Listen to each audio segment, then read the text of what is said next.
Computer chapter 7 digital नागरिकता और cyber सुरक्षा। ठीक है, अब देखिए इसमें क्या पढ़ना है आप लोगों को।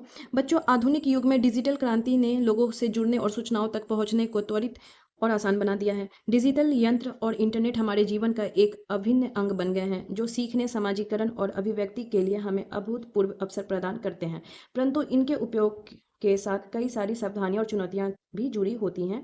हमें इस नए डिजिटल परिदृश्य से जुड़े लाभ और हानि दोनों को समझना और उन्हें सुरक्षित रूप से प्रबंधित मैनेज करना आवश्यक है। ठीक है, इसमें साइबर सिक्योरिटी मतलब फ्रॉड वगैरह से कैसे बचना है, कैसे रहना है, वो आपको इसमें पढ़ना है। अब देखिए डिजिटल नागरिकता। ठीक है, डिजिटल नागरिकता क्या है वो जानिए। डिजिटल नागरिकता का अर्थ है इंटरनेट और डिजिटल प्लेटफॉर्म पर जिम्मेदार और शिष्ट आचरण करना। यह हमारी डिजिटल दुनिया में नैतिकता, सुरक्षा, पर्सनल जानकारी की रक्षा सुनिश्चित करने का माध्यम है। ठीक है, अब देखिए आगे डिजिटल नागरिकता के मूल सिद्धांत। ठीक है, अब पहला है ऑनलाइन सम्मान, ऑनलाइन रेस्पेक्ट।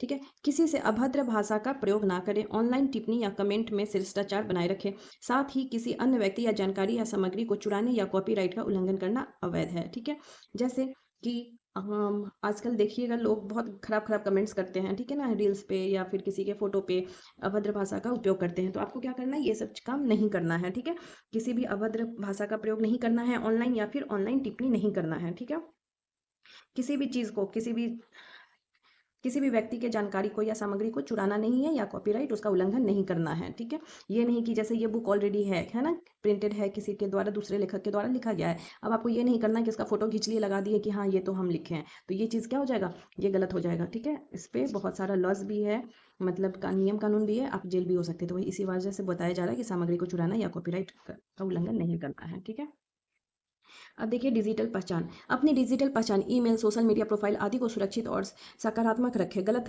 पोस्ट या जानकारी आपकी प्रतिष्ठा को नुकसान पहुंचा सकती है। ठीक है, तो कोई भी आपका ईमेल हो, सोशल मीडिया का प्रोफाइल हो, आपका फोटो हो, वीडियो हो, उस सबको क्या करना है, अच्छे से सुरक्षित रखना है। क्योंकि अगर गलत पोस्ट या जानकारी जो है अगर फैल जाता है, वायरल हो जाता है, तो आपके प्रतिष्ठा को नुकसान पहुंचता है।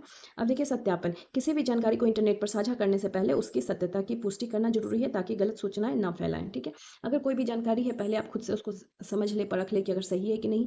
अपने मन से नहीं कि हाँ कुछ भी मिला वायरल करते चले गए, जो आजकल चल रहा है, ऐसा काम आपको नहीं करना है। ठीक है, गलत सूचना नहीं फैलाना है। अब देखिए साइबर सुरक्षा क्या है। साइबर सुरक्षा का अर्थ उन तरीकों और उपायों से है जिनका उपयोग कंप्यूटर सिस्टम, नेटवर्क और ऑनलाइन डेटा को अनधिकृत पहुंच, हमलों या क्षति से बचाने के लिए किया जाता है। जैसे जैसे डिजिटल दुनिया का विस्तार हो रहा है, साइबर सुरक्षा पहले से अधिक महत्वपूर्ण हो गई है।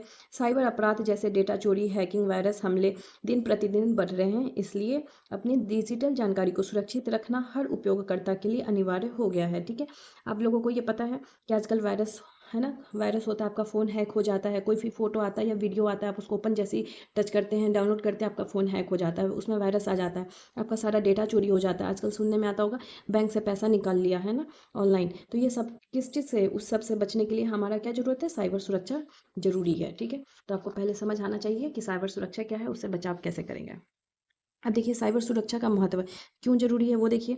डेटा की सुरक्षा। हमारा व्यक्तिगत और संवेदनशील डेटा जैसे कि बैंकिंग डिटेल्स हो गया, पासवर्ड आदि साइबर हमलों का प्रमुख लक्ष्य होता है। इसे सुरक्षित रखना बहुत जरूरी है। ठीक है, जो भी साइबर हमला होता है, ठीक है, वो क्या करता है, आपका जो पर्सनल डेटा होता है क्या करेगा, आपका फोटो लीक करेगा। ठीक है, फोटो ले लेगा, फोटो को एडिट करके खराब फोटो बना देगा, उसके बाद आपसे पैसा मांगेगा कि या तो आप पैसा दीजिए, नहीं तो हम इसको वायरल कर देंगे। तो इसलिए बताया जाता है कि आपका जो भी डेटा है, संवेदनशील डेटा है, आपका फोटो, वीडियो या फिर बैंक का डिटेल्स हो गया, ठीक है, वो सब कुछ क्या है, आपको सुरक्षित रखना है। अब देखिए व्यक्तिगत प्राइवेसी, गोपनीयता। ठीक है, अब इसमें क्या है, इंटरनेट पर हमारी गतिविधियों को ट्रैक करके अनधिकृत व्यक्तियों द्वारा जानकारी का दुरुपयोग किया जा सकता है। ठीक है, तो अपना प्राइवेसी, जैसे आप आजकल देखिए लोग क्या करते हैं, रील्स बनाते हैं, ठीक है, या फेसबुक चलाते हैं, तो अपना अकाउंट जो है पब्लिक करके रखते हैं ताकि उनको सब लोग देख सके। तो वहीं से आपका क्या होता है, प्राइवेसी जो होता है वो खत्म हो जाता है। ठीक है, तो जितने लोग को आप जानते हैं अपने अकाउंट को प्राइवेट रखें कि जिसको आप जानते हैं बस वही आपका फोटो देख सके, वीडियो देख सके। ये नहीं कि दुनिया में सब लोग देखे जा रहे हैं और उसका गलत इस्तेमाल करें। अब देखिए वित्तीय नुकसान, फाइनेंशियल लॉस। साइबर अपराधी आपके बैंक अकाउंट या ऑनलाइन वित्तीय सेवाओं को निशाना बना सकते हैं, जिससे आपको भारी आर्थिक नुकसान हो सकता है। आए दिन आप लोग न्यूज़ में सुनते होइएगा कि बैंक से पैसा निकाल लिया, ओटीपी मांगा भी नहीं और पैसा निकल गया। तो वो सब क्या होता है, बस अपराधी लोग क्या होता है आपके बैंक से आपका जो बैंक डिटेल्स है, पासवर्ड है, वो चुराते हैं और या फिर हैक करते हैं और अब पैसा निकाल लेते हैं। तो ये चीज़ आपको खुद भी समझना है और अपने मम्मी पापा को भी समझाना है। ठीक है, कि कैसे बचाव करें। अब देखिए साइबर सुरक्षा के उपाय। अब उपाय क्या है, कैसे हम बच सकते हैं वो देखिए। मजबूत पासवर्ड का उपयोग करें, ठीक है। हमेशा मजबूत पासवर्ड का चयन करें जो संख्या, अक्षर और विशेष चिन्ह का मिश्रण हो, साथ ही समय समय पर पासवर्ड बदलते रहें, ठीक है। बहुत लोग होता है सीधे एक से लेकर 1 2 3 4 5 6 7 8 9 तक लगा दिया, ठीक है। तो ये सारा पासवर्ड जो होता है वो सब क्या होता है, जल्दी हैक होता है। तो आपको पासवर्ड कैसे लगाना है, जैसे कुछ भी एक लेटर हो, मान लीजिए कोई लेटर, मान लीजिए हम यहाँ पे स्ट्रॉन्ग ही लिख लेते हैं, तो स्ट्रॉन्ग हो, कुछ उसमें प्रतीक हो, जैसे कि ये सारा प्रतीक होता है, हैच हो गया। अब कुछ नंबर हो, अब ये नंबर भी कंटिन्यू नहीं होना चाहिए, रैंडम कोई भी नंबर होना चाहिए ताकि कोई गेस नहीं कर पाए, है ना, कुछ भी ऐसा। अब ये स्ट्रॉन्ग पासवर्ड हुआ। अब देखिए एंटीवायरस सॉफ्टवेयर का उपयोग, ठीक है। अब क्या है, अपने कंप्यूटर और मोबाइल पर भरोसेमंद एंटीवायरस सॉफ्टवेयर इंस्टॉल करें और उसे नियमित रूप से अपडेट करते रहें ताकि आप साइबर हमलों से सुरक्षित रहें, ठीक है। तो अपने मोबाइल में और कंप्यूटर में क्या करना है, एंटीवायरस सॉफ्टवेयर रखना है और समय समय पर उसको अपडेट करते रहना है, ठीक है। अद्वितीय प्रमाणीकरण, ठीक है। यह एक अतिरिक्त सुरक्षा परत है जो लॉगिन के समय एक अतिरिक्त कोड या ओटीपी की मांग करता है, जिससे सुरक्षा बढ़ जाती है, ठीक है। तो ये जो चीज़ है अद्वितीयक प्रमाणीकरण आजकल आपके व्हाट्सअप में भी आ गया है, देखिएगा 2 फैक्टर ऑथेंटिकेशन ऐसा लिखा आता है। वहाँ से जैसे आप लॉगिन करते हैं तो पासवर्ड के अलावा आपसे ओटीपी भी मांगता है, तो यहाँ से थोड़ा सुरक्षा आपका बढ़ जाता है। अब देखिए नेक्स्ट है सुरक्षित वेबसाइट का उपयोग, HTTPS, ठीक है। इंटरनेट पर कोई भी संवेदनशील जानकारी डालते समय यह सुनिश्चित करें कि वेबसाइट का URL HTTPS से शुरुआत होता है, जिससे यह प्रमाणित होता है कि यह वेबसाइट सुरक्षित है, ठीक है। जैसे कोई भी आप वेबसाइट खोलते हैं तो देखिएगा पहले उसमें HTTPS कुछ इस तरह का होगा, फिर यहाँ पे www, फिर वो वेबसाइट का नाम होगा, अगर फेसबुक है तो ऐसे होगा facebook.com, ठीक है। तो ये जहाँ भी HTTPS लगा होगा वहीं पे आप अपना संवेदनशील जानकारी दें, ठीक है। अदरवाइज अगर ये नहीं लगा तो नहीं दे, ठीक है। अब देखिए सॉफ्टवेयर अपडेट, ठीक है। अपने ऑपरेटिंग सिस्टम या और एप्लीकेशन को नियमित रूप से अपडेट करते रहें ताकि नवीनतम सुरक्षा पैच और फीचर्स का लाभ उठा सकें। अब बहुत लोग होते हैं कि अपना सॉफ्टवेयर जो है, मोबाइल का जो एप्लीकेशन है उसको अपडेट ही नहीं करते हैं। तो आपको क्या करना है, आपका जो ऑपरेटिंग सिस्टम है या एप्लीकेशन है, जब भी मोबाइल में आपके अपडेट आता है तो गूगल प्ले स्टोर पर जाके उसको वहाँ से अपडेट करते रहना है, ठीक है, ताकि लेटेस्ट वर्जन आप यूज़ करें। अब नेक्स्ट देखिए साइबर खतरों के प्रकार, ठीक है। अब साइबर खतरा में क्या क्या होता है वो देखिए। पहला तो है मालवेयर। मालवेयर क्या होता है, यह एक हानिकारक एप्लीकेशन सॉफ्टवेयर होता है जो आपके कंप्यूटर सिस्टम को नुकसान पहुंचाने या आपकी जानकारी चुराने के लिए डिज़ाइन किया जाता है, ठीक है। आपके फ़ोन में मैसेज आएगा, ठीक है, कि कुछ डाउनलोड करने के लिए, कोई एप्लीकेशन डाउनलोड करने के लिए, जैसे आप उस पर क्लिक करेंगे तो क्या होगा, आपका सिस्टम हैक हो जाएगा, आपका जो भी जानकारी है वो चुरा लिया जाएगा उसके थ्रू। नेक्स्ट है फिशिंग, ठीक है। इसमें नकली ईमेल या वेबसाइट के माध्यम से उपयोगकर्ता को धोखा दिया जाता है ताकि उनकी संवेदनशील जानकारी जैसे पासवर्ड या क्रेडिट कार्ड डिटेल प्राप्त किया जा सके, ठीक है। ये फिशिंग में क्या होगा, जैसे आपका फेसबुक का जैसा एक वेबसाइट दिखेगा, आपको लगेगा कि नहीं वो फेसबुक का ही वेबसाइट है, वहाँ हम अपना आईडी पासवर्ड डालेंगे और मेरे सारे हम अपने दोस्तों का फोटो वीडियो देख लेंगे, उनसे चैट कर लेंगे। लेकिन जैसे ही वो होगा नहीं फेसबुक का वेबसाइट, ठीक है, वो फेसबुक के वेबसाइट जैसा दिखेगा, जैसे आप डालेंगे आपका ID password credit card detail ये सारा चुरा लिया जाएगा, ठीक है। तो हमेशा देखना है कि आगे में HTTPS लगा है या नहीं लगा है, ठीक है, यहाँ सावधान रहना है।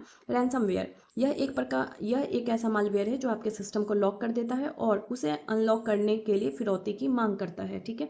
इसमें क्या होता है, जैसे ही आप अपना सिस्टम ऑन करेंगे आपका सिस्टम क्या होगा कि ऊपर में एक नोटिफिकेशन दिखेगा, ठीक है, नोटिफिकेशन दिखेगा और उसके अलावा आप ना उसको बंद कर पाएंगे ना कुछ उसमें कर ही नहीं पाएंगे जब तक और आपसे फिरौती का मांग, पैसे की मांग किया जाएगा, ठीक है। अब देखिए सोशल इंजीनियरिंग, इसमें साइबर अपराधी मानसिक रूप से आपको धोखा देते हैं ताकि आप स्वयं उन्हें अपनी जानकारी सौंप दें, ठीक है।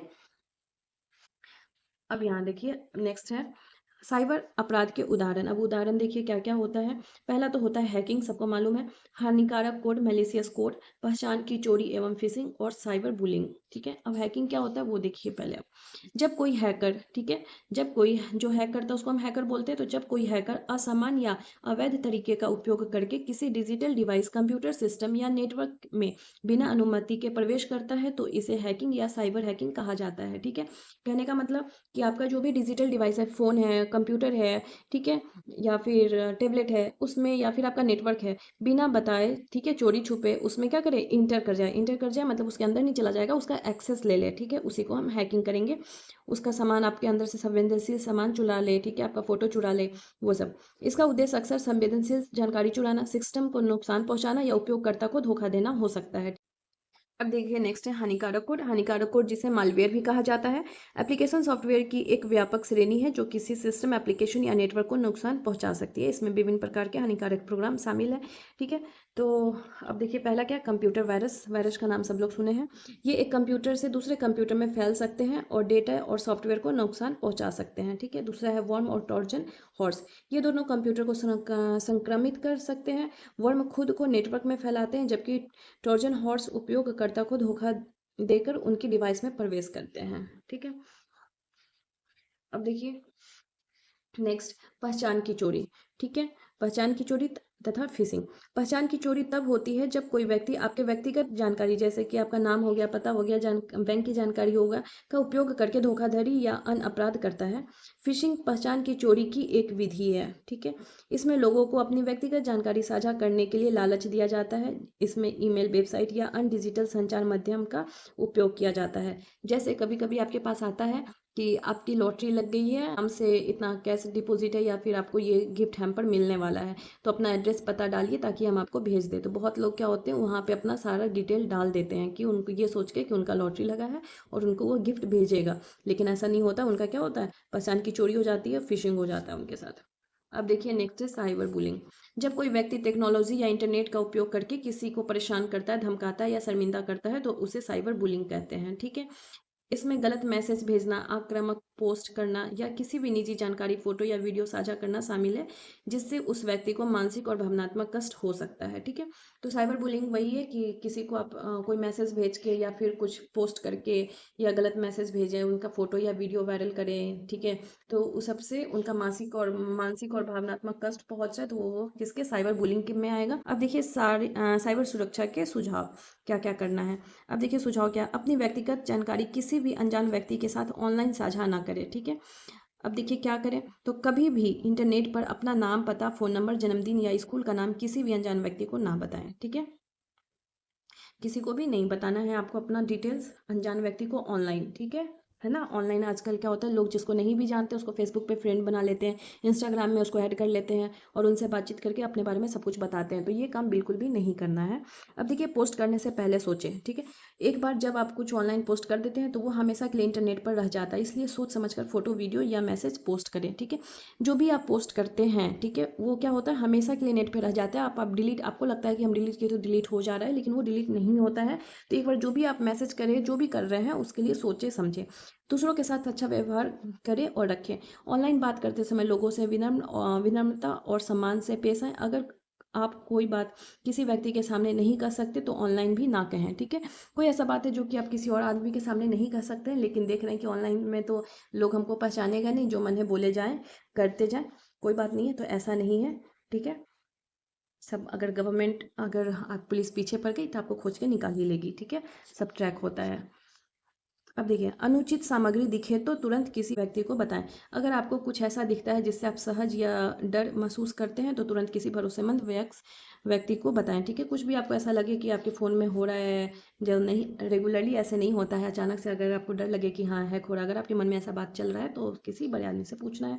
ईमेल में व्यक्तिगत जानकारी मांगी जाए तो सतर्क रहें। अपने माता पिता से पूछे बिना किसी ईमेल में कोई जानकारी ना दें, ठीक है। अगर कोई ईमेल करके कोई आपसे जानकारी लेना चाह रहा है तो उसको जानकारी नहीं देना है, या ईमेल हो या फिर फेसबुक हो, इंस्टाग्राम हो, कहीं भी नहीं देना है। एक अनोखा और सुरक्षित यूज़र नेम या ईमेल चुनें।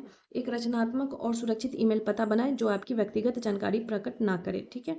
अब देखिए, अब मजबूत पासवर्ड का उपयोग करें। मजबूत पासवर्ड का उपयोग करने में कम से कम 8 अक्षर का पासवर्ड बनाएं, जिसमें अक्षर भी हो, अंक भी हो और विशेष चिन्ह भी शामिल हो, ठीक है। और किसी को अपना पासवर्ड आपको नहीं बताना है। अनजान लिंक या ईमेल पर क्लिक ना करें। कोई भी अनजान लिंक आए या क्या कहते हैं ईमेल आए, ठीक है, तो उस पर क्लिक नहीं करना है। और आजकल आपको ये भी बताया जाता है कि कोई अनजान मैसेज में फ़ोटो आए, वीडियो आए, उन सबको भी डाउनलोड नहीं करना है, ठीक है। अपनी गोपनीयता सेटिंग नियमित रूप से जांचें, ठीक है। सुनिश्चित करें कि केवल भरोसेमंद लोग ही आपके ऑनलाइन पोस्ट और प्रोफाइल देख सकें। अपनी गोपनीयता सेटिंग समय समय पर अपडेट करते रहें, ठीक है। देखिए मोबाइल उपयोग करते समय सुरक्षा के सुझाव। पहला देखिए, मोबाइल फ़ोन को हमेशा अपनी नज़र में रखें। आपका फ़ोन सुरक्षित रहेगा और किसी को भी उसे चोरी करने या छेड़छाड़ करने का मौका नहीं मिलेगा। जब भी आप अपने नज़र के सामने रखेंगे तो आपका फ़ोन सुरक्षित रहेगा और कोई उसको छेड़छाड़ नहीं कर पाएगा। फिर देखिए, फ़ोन को हमेशा लॉक रखें और मजबूत पासवर्ड का उपयोग करें। कोई भी बिना आपकी इजाज़त के आपके फ़ोन का इस्तेमाल नहीं कर सकेगा, जिससे आपकी जानकारी जैसे फ़ोटो, गेम और ऐप्स सुरक्षित रहेंगे। अगर आप पासवर्ड लगा के रखेंगे तो कोई नहीं यूज़ कर पाएगा जब तक आप उसको खुद नहीं फ़ोन यूज़ करने के लिए दें। कोई भी ऐप डाउनलोड करने से पहले माता पिता की अनुमति लें। ठीक है। कुछ ऐप आपके फ़ोन में वायरस डाल सकते हैं या आपकी जानकारी चुरा सकते हैं। माता पिता से अनुमति लेकर आप ऐसे खतरों से बच सकते हैं। ठीक है। अगर आपके माता पिता को पता है तो आप उनसे पूछ के ही डाउनलोड करें। अगर नहीं पता है तो जिनको भी पता है कंप्यूटर के बारे में ज़्यादा नॉलेज है उनसे एक बार पूछ लें, क्योंकि बहुत सारे ऐप्स होते हैं जो कि क्या होता है, वायरस आपके मोबाइल में डाल देते हैं। अब देखिए, जब आप इंटरनेट का उपयोग नहीं कर रहे हैं तो फ़ोन को इंटरनेट से डिस्कनेक्ट कर दें। इंटरनेट से जुड़े रहने से कभी कभी बिना सोचे समझे कुछ बुरा हो सकता है। इसे बंद करने से आपको सुरक्षित रहने में मदद मिलेगी और आपका डेटा भी बचा रहेगा। ठीक है। जब आपको नेट का जरूरी नहीं है तो नेट बंद करके रखना है, क्योंकि कभी कभी हो सकता है अनजान में आपसे ही कुछ क्लिक हो जाए, कुछ डाउनलोड हो जाए, तो इसलिए हमेशा बंद करके रखना है ताकि सुरक्षित रहे और डेटा भी बचा रहे। अब देखिए, अपने मोबाइल में हमेशा एंटीवायरस सॉफ्टवेयर लगाएं। ठीक है। एंटीवायरस आपके फ़ोन को वायरस और बुरी चीज़ों से बचाएगा जो आपके गेम्स, ऐप्स और फोटो को नुकसान पहुंचा सकते हैं। ठीक है। एंटीवायरस का काम ही होता है, ये स्कैन करता रहता है कि आपके फ़ोन में वायरस है या नहीं है। अगर वायरस होगा तो उसको हटाता है। ठीक है। अब देखिए, अपने फ़ोन को किसी अनजान से प्राप्त लिंक पर क्लिक ना करें। कभी कभी अनजान लिंक खतरनाक हो सकते हैं और आपके फ़ोन को हानि पहुंचा सकते हैं। अगर आपको कोई संदिग्ध लिंक मिले तो उसे अनदेखा करें। ठीक है। कोई भी अनजान मैसेज आए या कोई भी व्हाट्सएप पे मैसेज आए या ऐसे भी मैसेज आए, कोई भी सेंड करे तो अनजान लिंक है, अनजान लोग से आया है तो उस पर आपको क्लिक नहीं करना है। अब देखिए, पब्लिक वाईफाई का उपयोग करते समय सावधान रहे और बैंकिंग जैसी सेवाओं का उपयोग ना करें। पब्लिक वाईफाई पर हैकर्स आपकी जानकारी चुरा सकते हैं, इसलिए अगर आप स्कूल के बाहर या कहीं और इंटरनेट इस्तेमाल कर रहे हैं तो सावधान रहें। ठीक है। पब्लिक वाईफाई आपको यूज नहीं करना है। ठीक है। यही यहाँ पे बताया गया है। अब देखिए क्या है, समीर और हानिकारक वेबसाइट। अब देखिए, एक बच्चा है समीर, उसने क्या किया है, समीर को अपने जन्मदिन पर नया मोबाइल मिला है। वह अपने पसंदीदा गाने और फिल्म डाउनलोड करना चाहता है। उसके माता पिता ने उसे सलाह दी थी कि किसी भी वेबसाइट से कुछ भी डाउनलोड करने से पहले अपने से बड़े से अनुमति लेना चाहिए। लेकिन समीर का दोस्त उसे एक गुप्त वेबसाइट के बारे में बताता है जहां से मुफ्त में गाने और फिल्म मिल सकती हैं। समीर बिना सोचे समझे उसे वेबसाइट पर जाता है और वहां उसका नाम, पता और credit card, debit card, ATM card का नंबर मांगा जाता है। ठीक है। अब देखिए प्रश्न क्या है, समीर को क्या करना चाहिए था। ठीक है। तो समीर को उसे अपने माता पिता से पहले अनुमति लेनी चाहिए थी। ठीक है। उसकी क्या गलती थी, तो उसने बिना जांचे और बिना अनुमति के एक गलत वेबसाइट पर अपनी जानकारी दी। क्या समीर ने कुछ अवैध किया? हाँ, अवैध वेबसाइट से डाउनलोड करना गलत है और उस वेबसाइट पर अपनी निजी जानकारी देना खतरनाक हो सकता है। ठीक है। कुछ अवैध वेबसाइट है जहाँ पे क्या है, कुछ भी डाउनलोड करना या फिर उसको खोलना भी अब मतलब अवैध है, खतरनाक हो सकता है। क्या आपका क्या उसका दोस्त सही दोस्त था? नहीं, सच्चे दोस्त गलत वेबसाइट या खतरनाक सलाह नहीं देते हैं। पांचवा देखिए, उसके कार्य किसके प्रति सबसे अधिक अनुचित थे? सबसे पहले अपने माता पिता के प्रति और फिर खुद के प्रति, क्योंकि उसने अपने आप को खतरे में डाला। ठीक है। क्योंकि वो अपना नाम भी बता चुका है, पता भी दे चुका है, credit card, debit card, ATM card, सब कुछ अपना डिटेल्स दे चुका है। तो ये तो माँ बाप के लिए भी खतरा है अब, और उसके खुद के लिए भी खतरा है। अब देखिए दूसरा है साहिल और वायरस। ठीक है। साहिल अपने स्कूल प्रोजेक्ट के लिए इंटरनेट पर रिसर्च कर रहा था। उसे अपने ईमेल से ईमेल में एक संदेश मिलता है जिसमें लिखा होता है कि उसने 50,000 जीते हैं। वह तुरंत अपनी निजी जानकारी उस वेबसाइट पर दिए गए फॉर्म में भर देता है। इसके बाद उसे संदेश मिलता है कि उसका कंप्यूटर में वायरस आ गया है। साहिल घबरा जाता है और कंप्यूटर बंद कर देता है। अब देखिए, साहिल ने क्या गलती की, तो उसने बिना सोचे समझे अपनी व्यक्तिगत जानकारी भरी और अज्ञात ईमेल पर भरोसा किया। क्या करना चाहिए था, उसे इस ईमेल को नज़रअंदाज करना चाहिए था और अपने माता पिता या किसी शिक्षक से बात करनी चाहिए थी। क्या उस ईमेल पर भरोसा करना सही था? नहीं, अक्सर ऐसे ईमेल धोखाधड़ी के लिए होते हैं। क्या उसका दोस्त सही दोस्त था? नहीं, सच्चे दोस्त गलत वेबसाइट या खतरनाक सलाह नहीं देते हैं। कंप्यूटर में वायरस आने पर क्या करना चाहिए, उसे किसी वयस्क व्यक्ति से मदद लेनी चाहिए थी या एंटीवायरस सॉफ्टवेयर का उपयोग करना चाहिए था। ठीक है। तो कोई भी आपके पास ऐसा मैसेज आए, मेल आए, ठीक है, कि आप कुछ इनाम जीत चुके हैं, ठीक है, तो इस वहाँ पे आपको अपना कोई भी डिटेल नहीं देना है। ठीक है। अब देखिए, मीना और सोशल मीडिया। ठीक है। एक लड़की है मीना। मीना को सोशल मीडिया पर एक नया दोस्त मिला। वह उससे खूब बातें करने लगी और अपनी निजी जानकारी जैसे पता, स्कूल का नाम, परिवार की जानकारी साझा करने लगी। कुछ दिन बाद उसका नया दोस्त उससे मिलने के लिए बुलाने लगा, लेकिन मीना ने यह बात किसी से नहीं बताई। अब देखिए, मीना क्या गलती होता है मीना से। मीना ने क्या गलती की कि उसने एक अजनबी को ऑनलाइन बात कर ली है और उससे अपना निजी जानकारी साझा की। अब उसे क्या करना चाहिए था, उसे अपनी जानकारी किसी अजनबी से साझा नहीं करनी चाहिए थी और यह बात अपने माता पिता को बतानी चाहिए थी। क्या अजनबियों से ऑनलाइन मिलना सुरक्षित है? नहीं, ऑनलाइन अजनबियों से मिलना खतरनाक हो सकता है। अब देखिए उसे अपने दोस्त के बारे में किसे बताना चाहिए था? उसे तुरंत अपने माता-पिता या शिक्षक को बताना चाहिए था, ठीक है? तो कोई भी सोशल मीडिया पे आजकल बहुत आम बात हो गया है, फ़ेसबुक और इंस्टाग्राम पे ऐसे नए-नए लोग को दोस्त बनाना और उनसे बातें करना, तो इन सब चीज़ों से आपको बचना है, ठीक है? क्योंकि ये सब खतरनाक हो सकता है। अब देखिए चौथा, रवि और डाउनलोड की गई गेम। अब रवि ने अपने दोस्तों से सुना कि नई गेम बहुत मज़ेदार है, ठीक है? उसने बिना सोचे-समझे इंटरनेट से गेम डाउनलोड कर ली। गेम खेलने के कुछ देर बाद उसका फ़ोन धीमा हो गया और उसमें अजीब चीज़ें होने लगी, ठीक है? अब उसने अपने दोस्त से पूछा तो उसे पता चला कि वह गेम वायरस से भरी हुई थी। अब देखिए क्या हुआ, रवि ने क्या गलती की, तो उसने बिना जाँचे, बिना अनुमति लिए गेम डाउनलोड किया। उससे क्या करना चाहिए था? पहले उसे मम्मी-पापा से या फिर जो भी आधिकारिक वेबसाइट से ही गेम डाउनलोड करनी चाहिए थी, ठीक है? अब देखिए उसने फ़ोन में वायरस क्यों आया? कि उसने किसी अनजान और अविश्वसनीय वेबसाइट से गेम डाउनलोड की जो वायरस से भरी हुई थी। इस स्थिति में रवि को क्या करना चाहिए? तो अपने से जो बड़े हैं उनको दिखाना चाहिए या एंटीवायरस सॉफ्टवेयर का यूज़ करना चाहिए। तो ये सारा केस है जिससे आप असुरक्षित हो सकते हैं, ठीक है? तो जब भी आप नेट चला रहे हैं, ठीक है, मोबाइल चला रहे हैं तो काफ़ी सोच समझ के चलाएँ। जहाँ समझ नहीं आए तो अपने से बड़े से पूछें। अगर मम्मी-पापा को आता है चलाना तो आप उनसे पूछिए, नहीं आता है तो स्कूल में अपने टीचर से पूछिए, ठीक है? इसी से आप अपने आप को बचा सकते हैं, सुरक्षित रह सकते हैं। अब देखिए इसका क्वेश्चन आंसर ऑलरेडी अपलोड है, एक बार आप लोग प्लेलिस्ट में चेक कर लीजिएगा, ठीक है? Thank you.